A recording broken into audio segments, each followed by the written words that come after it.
Welcome back for another video. In today's video I'll be running through my Gameweek 10 team selection, transfer plans and thoughts heading into this game week.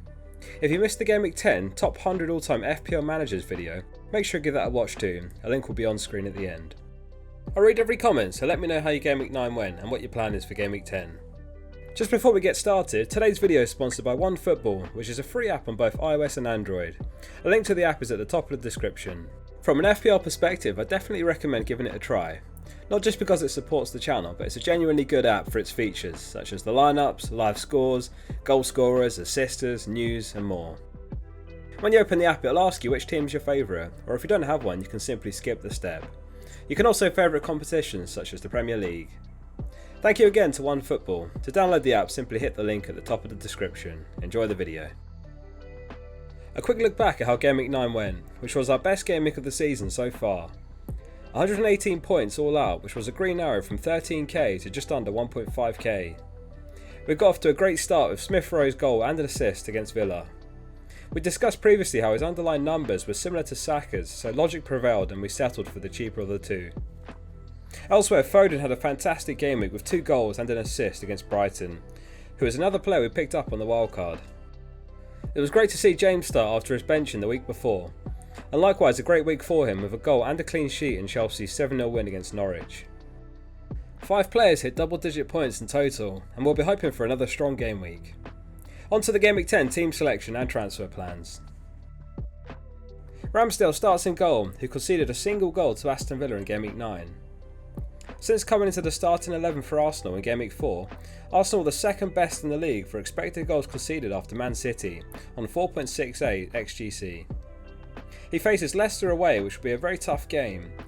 However, Vardy was withdrawn at half-time with a knee injury in Gameweek 9, so if he misses out it could boost Ramsdale's hope of a 4th clean sheet in 7 games.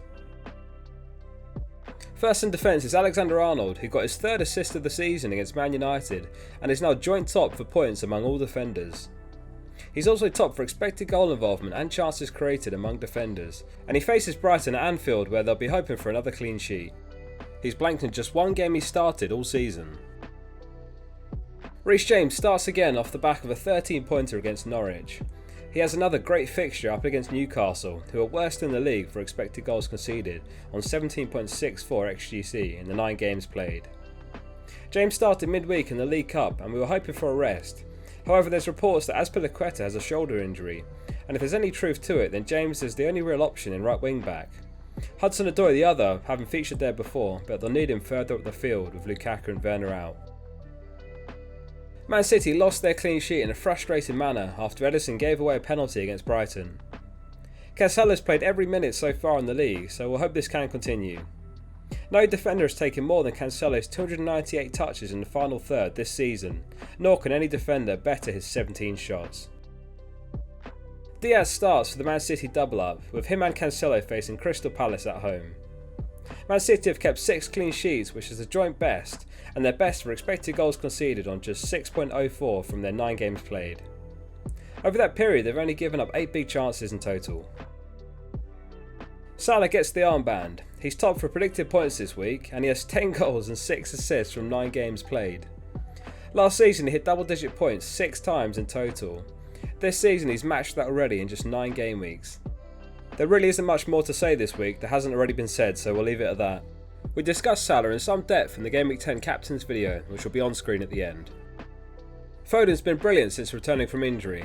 Over the last 4 game weeks he has 3 goals and 2 assists, scoring just over 7.7 points per game on average. Crystal Palace have had impressive underlying defensive numbers this season. However, the same could be said for Brighton, who City were able to put 4 past last game week. Following Ferran Torres' injury, he's been getting minutes in the false 9 position and he's looked very capable playing there thus far. Smith Rowe gets the nod after another great performance last week where he got a goal and an assist and all 3 bonus. He's risen back to 5.5, which was his starting price, and he still looks like fantastic value.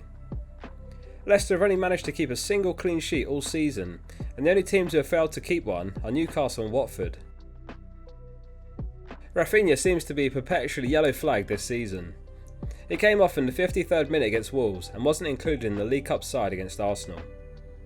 He's got an enticing fixture against Norwich, so we'll be hoping he's back for it.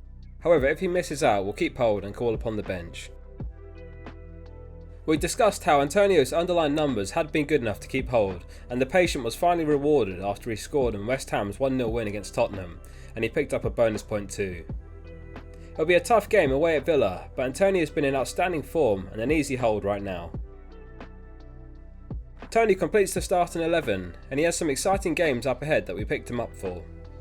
He's not scored since Gameweek 5, however he's 5th among all forwards for expected goal involvement. He's top among all forwards for expected assists too, and the data suggests that the points are coming. The next 3 game weeks could be decisive as to whether Tony's considered a good FPL pick this season, now that the fixtures finally turned favourably. On the bench it's Foster, Livramento, Norman and Armstrong. You could make a case for giving Foster the start in his home fixture, but we'll stick with Ramsdale. Livramento's blanked just once in his last 6 game weeks, and once again we could come to regret benching him. Armstrong seems to have lost his spot, so he sits last on the bench with Norman ahead of him. The plan is to roll the free transfer this week and reassess in Game Week 11. We've got 5.6 in the bank, so there's so many directions we could go, and having 2 transfers will be valuable in spending them right. Smith Rowe or Rafinha could be sold for Son, but it doesn't feel like the week to make such a move. Likewise, Armstrong could be upgraded to Vardy, but we'd have a benching headache on our hands, and that's assuming Vardy is fit to start. Thank you for watching today's video. Let me know in the comments how your Game Week 9 went and what your plan is for Game Week 10. I read every comment, so if you enjoyed the video, let me know. Lastly, please remember to like the video and hit subscribe to support the channel.